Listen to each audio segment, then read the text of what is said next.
Yes, thank you very much. Indeed, I mean, we are really operating into, I would say, a unique response context in Afghanistan.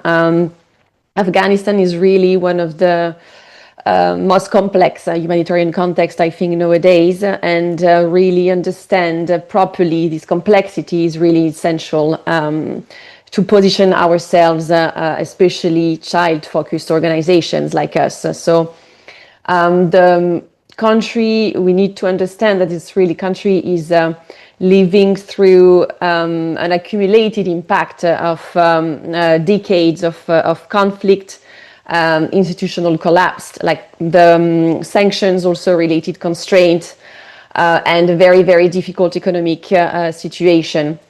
So we are really here referring to a chronic fragility. For children, it means both in terms of scale and depth of needs. Unfortunately, they're huge.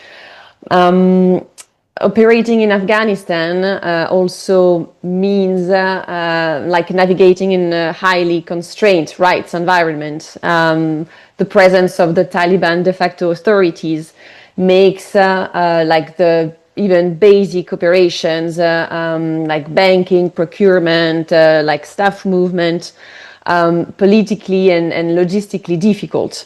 Access must be negotiated constantly. And we need to go back to like really principled engagement. It is really the only way to maintain our access and operations. This is further intensified by the systemic gender discrimination. I mean, Afghanistan is one of the most restrictive places in the world right now for women and girls. So bans on secondary and higher education, like limits on movement, but also actually restrictions on women working with NGOs. So it really shapes, unfortunately, like every, I would say, aspect of the humanitarian action in this country. For children, and especially girls, it really means lost learning, fewer women teachers, health workers, and fewer as well safe and child-friendly entry points for services. So gender restrictions are actually not a sectorial issue per se, but they actually define our operating environment. One element as well that really characterized like the Afghanistan context is like the recurrent climate shock and rural vulnerability. Droughts, floods, and earthquakes repeatedly hit like a population that is for the most majority rural and depend on agriculture. So food insecurity is actually driven as much by climate as and market collapse as by conflict. So for children, it means that displacement, whether from the climate shocks or the mass return from Pakistan and Iran, as my colleague mentioned, really means disrupting schooling, malnutrition, increased exposure to protection risk.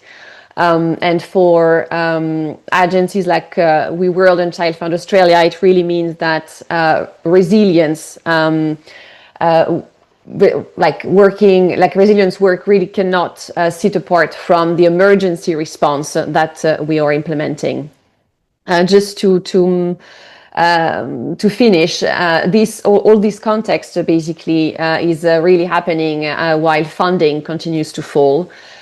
So we are somehow obliged to triage life-saving activities and cut some of the essential work in protection, gender equality, and community systems strengthening. So for children, it means also collapsing basic services, health, water, education, and led really to an increased exposure to negative coping strategies such as child labor and early marriage.